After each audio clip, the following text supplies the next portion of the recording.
Sir కొంతమంది ఏం చేస్తారంటే ఇప్పుడు మ్యూచువల్ ఫండ్‌లో కొంత అమౌంట్ ఇన్వెస్ట్‌మెంట్ చేస్తారు కదా! సడెన్‌లీ ఏదైనా ఇంట్లో ప్రాబ్లమ్ వల్లనో హెల్త్ ఇష్యూస్ అని చెప్పి లేదంటే ఇంకెక్కడికైనా వెళ్ళాలి ఎమర్జెన్సీ అని చేస్తూ ఉంటారు.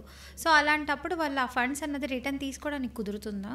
తీసుకోవచ్చండి. లేదంటే ఇంకా లాంగ్ టర్మ్ ప్రాసెస్ అంటారా? ప్రొవైడెడ్ లాక్ ఇన్ పీరియడ్ లేకుండా స్కీమ్స్ తీసుకోవాలి. తీసుకుంటే తీసుకోవచ్చు. ఓహో! ఇందులో లాకింగ్ పీరియడ్స్ కూడా లాకింగ్ పీరియడ్స్ ఉంటాయంటారా? కూడా ఉంటాయండి. కొన్ని ఫండ్స్ స్కీమ్స్ ఉంటాయి. హుహు. సో మనం ఇవాళ మాట్లాడుకునేది ఏంటంటే మన కేటగిరీస్ ఆఫ్ ఇన్వెస్ట్మెంట్స్ కాబట్టి హ్మ్. ప్రజలకి నెక్స్ట్ ఏఎఫ్ గురించి మాట్లాడదాం madam. Okay. Alternative investment fund. హ్మ్. దీంట్లో ఏంటంటే నేను చెప్పినట్టుగా 1 CR ఉండాలి. హ్మ్. ఈ ఈ అన్నిటికీ డీమ్యాట్ అకౌంట్ అనేది ఉండాలి. ఆహా! ఓకే. డీమ్యాట్ అకౌంట్ మ్యూచువల్ ఫండ్స్కి అయితే అవసరం లేదు. మిగతా అన్నిటికి మాత్రం కావాలి. ఓకే. ఓకే. ఇక్కడ ఏంటంటే కేటగిరీస్ ఏఎఫ్లో 3 కేటగిరీస్ ఉంటాయి madam. Category 1, category 2, category 3. Okay. Category 1లో ఇన్వెస్ట్మెంట్స్ లైక్ ఇన్ఫ్రాస్ట్రక్చర్ డెవలప్మెంట్, హ్మ్.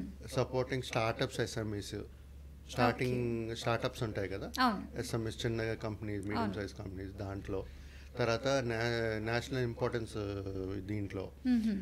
ఇలాంటి venture capital funds, angel funds, infrastructure funds, social venture funds అన్న టైప్ ఆఫ్ ఇన్వెస్ట్మెంట్స్ చేస్తుంటారు ఓకే. దీంట్లో. ఓకే. కేటగిరీ 2లో చూసుకుంటే హ్మ్. Private equity, hmm. డెప్ట్ and other instruments. Okay. Category 3లో ఏఎఫ్లో చూసుకుంటే ఇదేంటంటే diversified and complex trading strategies మాట. ఆహా! ఓకే.